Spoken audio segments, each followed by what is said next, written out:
They can't hear us. They can't hear us. Okay. Can't hear us. They cannot hear us. Okay. Well, they're doing a good job then. Yeah. It seemed like they were listening to us. Yeah. But it does look like they're getting a little bit closer. Back in '98, there was a ball game. It was a Saturday. Yeah. I think it was a Saturday or a Sunday, because there was a football game at Alamo Stadium. And there was people that were going to the stadium, and they wouldn't cancel the game. Really? And unfortunately, they had a lot of people that showed up and then got caught Oh. because of this delayed reaction of the way the waters will rise after the rains.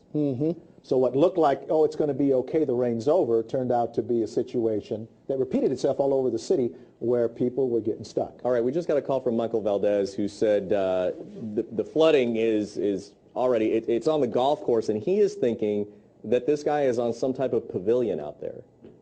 Oh, could be. Which I know we haven't seen him in a couple of, there we go. We're looking for him. Is it this at Almas Basin Golf Course or Yeah. at the quarry? I think At the this- quarry golf course. Oh, I think this is over Almost at the Basin. Almost Almost Basin. Basin. That's on the other side. It's Yeah. over at the Almost Basin. Now, I'll tell you what, the creek runs right through the front part of that course. I know that course very well. And when it floods, as I mentioned earlier, it floods very, very quickly. This is as bad as I've seen it. And it may be very possible that that's an individual who's up on one of the top of the building around the course, which explains why there's so much land and property and not a lot of buildings around there. Right. It would be a golf course. He's out in the middle of the golf course. Do we know what time this started to flood that badly? Why he No. may have been out there? Okay, there you go. Now they're not too far from him. You got a power line there, though. You see off to the left there, I think that's the building where he's on top of the roof there. Yeah, they're going to have to come up and around. Use the current probably to get to him. They've been maneuvering through there for the last 15, 20 minutes, Yeah. Easy. trying to get around to him. Now they're almost there. We're going to continue to follow this. Hopefully within the next 5 minutes they'll be at his location. And as we're watching this, I wanted to mention again, if you live near Espada Road, where our Aaron Nichols is heading right now, where we're told more than 50 homes That's why. are being evacuated. More than 50 homes. They can't go Be through the power careful. lines. That's the problem. The water's so high, the power lines. See them at the bottom part of your screen? They're going to have to be really careful with those They're power gonna lines cross as they them go right here. underneath them, right there. No, actually they're not. They're actually A little higher. Yeah, that's good. It looked like it was really close yes, it there for a did. second. Yes, it did. It's not. It doesn't look like it's more than 6 or 7 feet though to the power lines. Yeah. Wow. So you have to be That really water is careful. high. And so we've got Aaron over on the south part of town. Aaron on the south part of town, who's feeding us updates, taking pictures, posting them on Facebook. We have video from earlier. I don't know if we want to go to that now or stay on this. Yeah, stay on this. We'll just stay on this until on this rescue, because I until know they they're pick him getting up. closer. But she's been posting on Facebook. If you want to go to our Facebook page, check out what she's been posting. A lot of people are posting about what they're seeing in their areas of town, but where she is, it's been hit really hard. And as Alex and Mike were saying, if you live downstream, if you live near a stream or a creek, it's time to pack up, get the pets, get the people, get the grandparents, and just head out of there. Go someplace safe. And the thing you have to remember is once the water starts coming in, it will come in very, very quickly. With a lot of force. So what looks like you have another 10 or 15 minutes to gather things, to get yourselves out, will disappear in a heartbeat. Be It very happens fast. and repeats itself over and over again. The tragedies happen in these kinds of situations. So please take Ted's advice, pack up your things, get out safely, and do it now if you know that you're near creeks, rivers, or streams that typically do this, because this is a situation where it will happen. All right, we're circling around because look, they got Okay, there. they're there.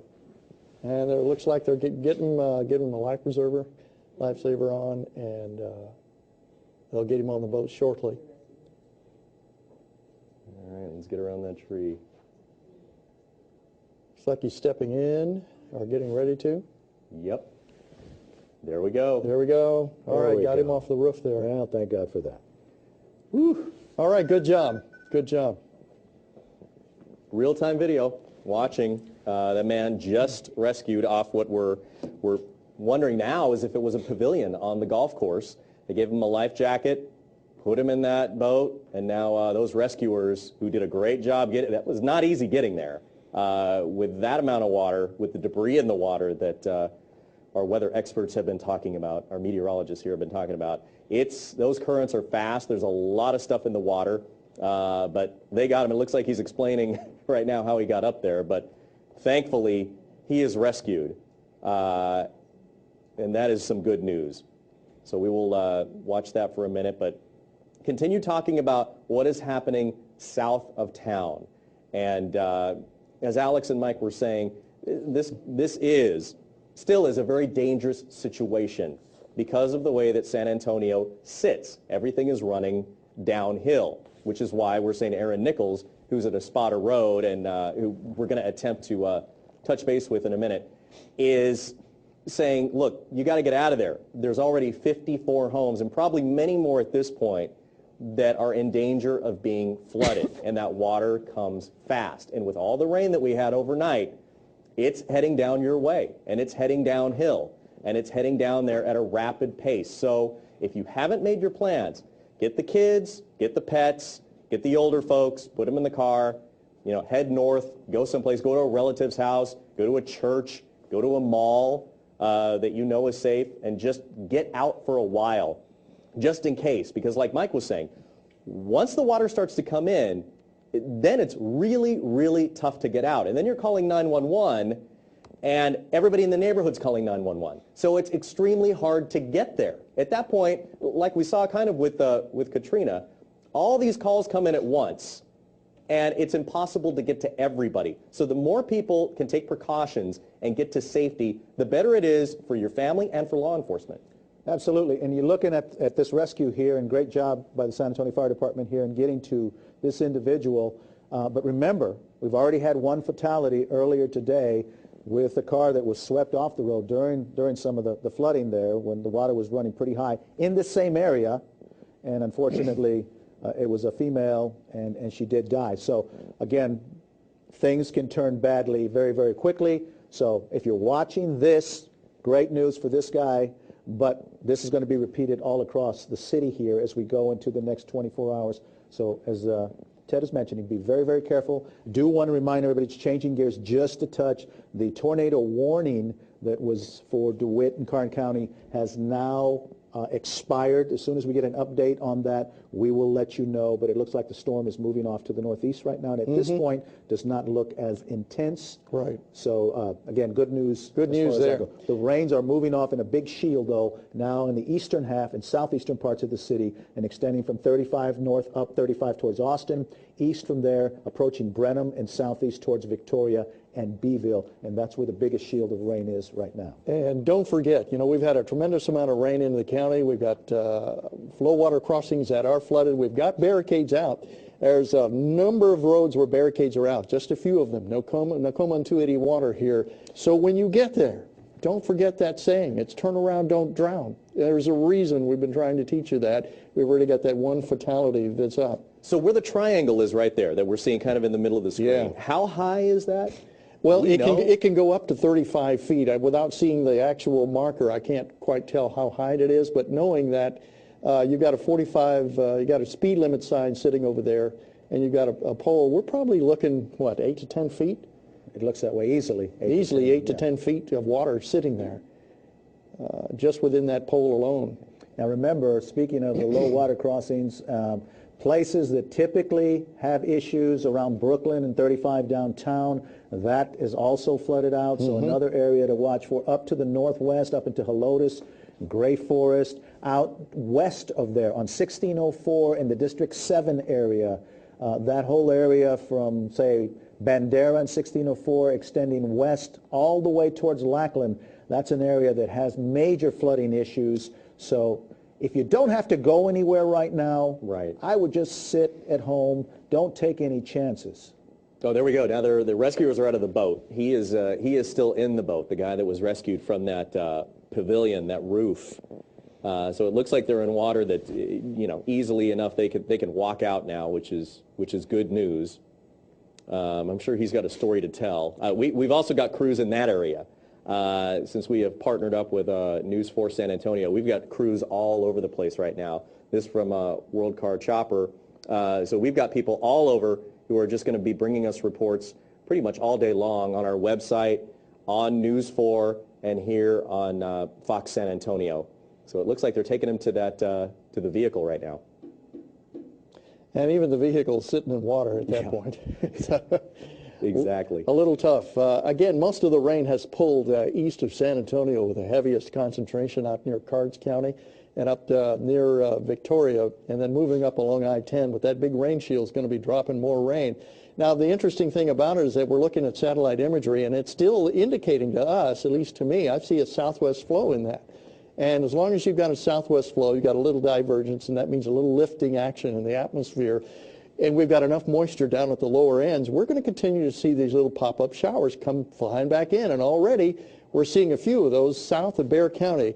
If you want to pull the radar, you've got the radar up. I'm going to just zoom in on those. Watch this little area right here. Right here down toward CNET, a couple of them right here near Cotulla, back over Three Rivers are already firing up, and those are on track moving up toward the north and northeast like that to pass right over San Antonio again. You know, and it doesn't take that much. Even a tenth of an inch of rain on all the rain that we received already is going to be a problem. That's right. And again, that's something we were just talking about earlier. So we're not out of the woods yet, although thankfully the heaviest storms are through San Antonio. The shield has now moved to the east. So folks watching in the eastern, northeastern, southeastern portions of the viewing area, you are under the gun right now. The good news is the rain overall does not look as intense as what we saw several hours ago across San Antonio, where you see those 5-6 inch reports. But we're going to watch that real close. But the bigger problem is going to be the downstream flooding. I want to turn it over to Ted, because Ted has Nefty Gonzalez, one of our photographers out there. Yes. Chief Photographer Nefty Gonzalez out at that fatal accident that you've been mentioning. Nefty, can you hear us? Yes, Ted, I can hear you. Okay, where are you, and what can you tell us? Ted, I'm just south of the airport, Rhapsody in Warfield, where the vehicle went into a creek earlier this morning. Apparently the water rose up to 3 feet above the road, and the driver of the vehicle lost control and then ended up stuck underneath the bridge of the creek. She managed to escape the vehicle, but then was swept under the currents of the water and was later recovered. Police confirmed that she has passed away. So it looks like this was a two-vehicle accident. I see two cars. I see one that almost went in and one that's in. That car was parked there. We just got confirmation that the car was parked there in the parking lot. So that was just happened to be there. But it looks like it was part of the incident, but it was not. The silver car that you see on the video was the only car that was on the road. Okay, so it looks like that water was powerful enough to actually sweep that one car, and then that other car, she just lost control somehow, probably hydroplaned. A lot of people have been talking about that, and just went in there, and the force was strong enough, Nefty, to just carry her away. That's correct, Ted. Yeah, these waters are so strong that it will lift your car up and move you right in there. What are you seeing right now? Can you tell us what you're looking at right now at this moment? I know we're looking at video, but what are you seeing live? Yeah, we are actually with media. We are over here at the location where they recovered the body,